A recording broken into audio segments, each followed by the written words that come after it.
So welcome to my YouTube channel. This is Kuwi. So, kung hindi ka pa nakakapag-subscribe, mag-subscribe ka na. Ganito ang itsura ng subscribe and hit the notification bell to for more updates ng ating vlog. So, dahil dito ang ating first vlog, watch nyo na lahat para joke lang po. So guys, dahil ito yung first vlog ko, kasi, hindi, joke lang. So, dahil ito yung first vlog ko, mag-start muna ako mag-vlog by doing my makeup. Kasi, wala akong maisip na content kung ano bang magandang gawing content for today's video. Kaya, kung may suggest kayong content, napanood nyo naman itong video ko, mag-comment na lang kayo para meron naman akong next idea sa magagawing challenge. Kahit prank yan, okay na okay sa kanya kasi mas magaling ako sa prank. Joke. Hindi, actually guys, bago ako mag-start mag-vlog, parang mas feel ko na parang mas maganda ako mag-prank yung mga vlogs. Kaso masyado ako mahihayin gumawa ng vlog. And then ngayon lang ako nagkaroon ng chance na magka-grow. Kasi gusto ko talaga mag-vlog talaga guys. Feel ko talaga na gusto ko talaga to. Kaso naunahan ako guys ng takot na mabash. Guys, hindi ako takot kasi mabash. Joke lang. Hindi, takot ako mabash guys kasi feel ko parang ang dami ko ng mali. Kahit one bash lang. Yeah. So ganun lang. Dahil para medyo plain yung video ko. Pero naayos ko naman na yung kilay ko dito. Electric pa na yan. Ayan, ayos natin. So, dahil medyo plain nga yung video ko, kung puro makeup lang naman gagawin ko, mag-story time na din tayo. Diba? Makeup with story time. Kasi, yung story ko is nung grade 7 ako. Pero about makeup pa rin to guys. So, nung time na yun, nung grade 7 ako. Story like grade 7. Hindi ako mahilig mag-makeup guys. I swear. Nag-start ako mag-makeup grade 8. Diba? Grade 8 ako kasi nung grade 9 ako, sobrang mahiyain ko.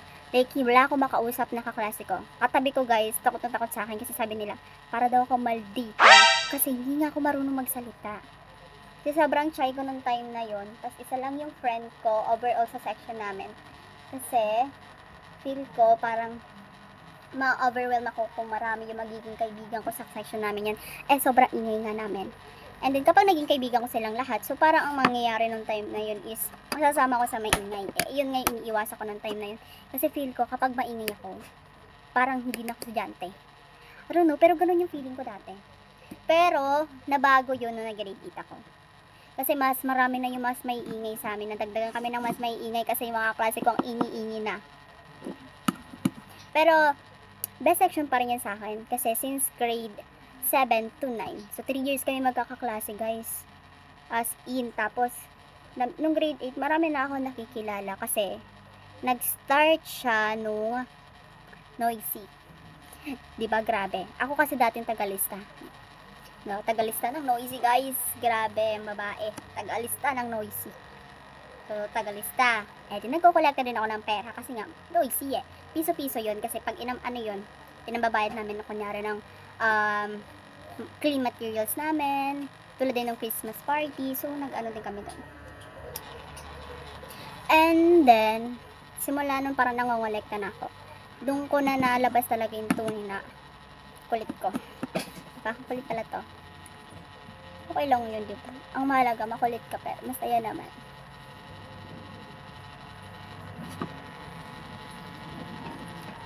Tapos, pero nung ano na yun guys, nung naglilisa-lisa na, tapos minsan nahihirapan ako kasi pag pinapalista na ako, is kailangan pinapatawag yung magulang. So parang nahihirapan ako pag pinatawag yung magulang. Sabi ko, my God, papatawag yung magulang, tapos ako magiging dahilan. Kaya, parang medyo na ano na ako. Pero nung grade 9, ito ko natin ginigilan. Ito ko natin ginigilan Pero guys, hindi ako pabili ng time na yun. Hindi ako nagsabi na ako maglilista. Kasi tahimik ako ng mga ilang weeks. Tapos napagkakamalan din ako ng mga teacher na maldita. Oh my God.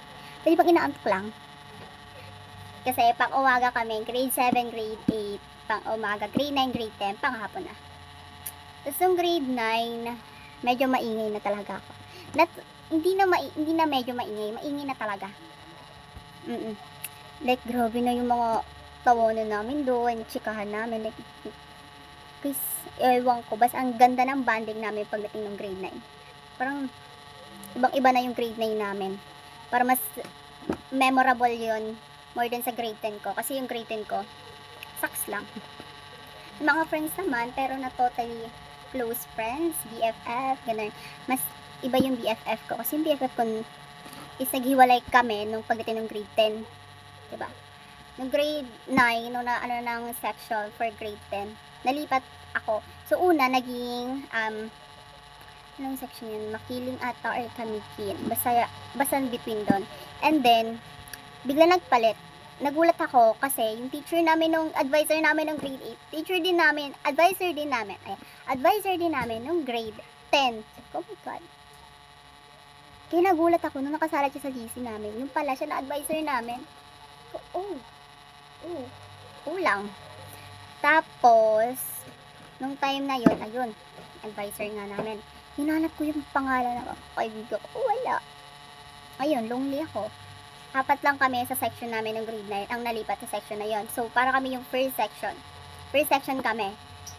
Tapos, medyo masaya naman. Pero, iba pa rin. Parang nung bumalik ako ng grade 7 nung time na nag-grade 10 kami. Kasi hindi ko pa kilala yung mga tao doon. And super shy ko pa. Pero ngayon guys, nag-iba na siya kasi feel ko talaga if hindi ako magiging ganun ngayon. Para mas marami ako magiging kaibigan. Like, hindi ko ma-express na mahihain talaga ako.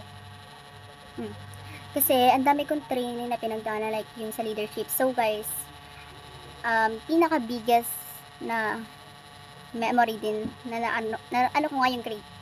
Nung grade 10 ako. So, actually, graduated na ako. Completers ng grade 10. So, nung time na yon is nag-leadership training kami. So, pipili lang kayo kasi nga, president na pipili. So, by the way, president ako ng time na yon sa math club. Grabe, talino naman sa math. Ay, hindi po. Hindi po ako totally matalino sa math. Magaling lang.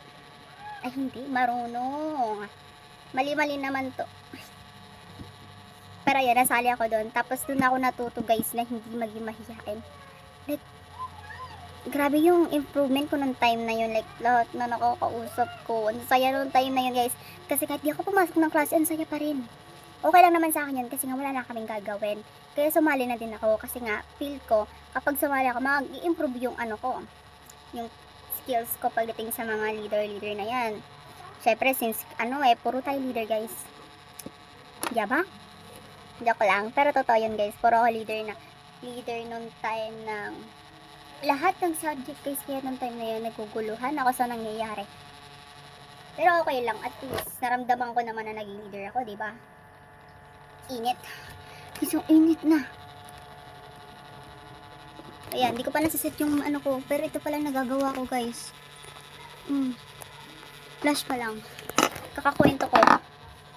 Parang mas lamang yung kwento ko guys sa inyo kaysa sa mismo makeup. Pero okay lang. At least may alam na kayo sa akin tungkol sa high school ko. Kahit medyo magulo. I think talagang sobrang gulo ng kwento ko. Diba? At least alam nyo na, kahit first vlog ko to, alam nyo na yung nangyayari sa buhay ko nung high school life ko, diba? So, dahil senior high school na ako, parang, naninibago pa rin ako as a high school kasi, senior high school, diba? Kita nyo, naninibago pa rin ako kasi, senior high school na ako, guys. And then, sa malapit na lugar lang ako, nag-enroll. And then, napili ko is STEM. Mag-nursing tayo, guys. Kaya ba mag-nursing? Feel ko hindi. Nag-nursing ako guys, pero takot ako sa dugo. Hindi, pero kaya naman yung labanan kasi natakot lang ako kasi nung time na pinili ko mag-doktor. Pero, so dahil natakot ako kasi sinabi ng papa ko na mahirap daw mag-doktor kasi dami mga dugo. So parang naano sa utak ko na, oh my god, dugo. Parang umiikot sa utak ko yung salitang dugo. Kaya parang na-realize ko na ayaw na mag-doktor. Pero ngayon mag-nursing. Diba? Pero okay lang yun. Malaga may nurse na, diba? And then panganay ako. Kaya kailangan maganda trabaho ko. Hindi mo na tayo magiging batangin na pero maganda. Hindi gaganon. Dahil tapos naman na makeup ko, okay na yan. Hindi ko naman natapos. Di ako naglagay dito guys kasi feel ko mas okay na yan kasi masisira naman yung makeup ko after nito. Sobrang init. Kaya dahil tapos naman na ako mag-makeup, pinakita ko na sa inyo yung makeup ko guys. So to use my final look. Dahil sabi ko nga sa inyo pa fresh naman tayo no guys. So init. pa-fresh tayo for today's video. Kaya, bye! Pero don't forget pa rin guys, subscribe kayo.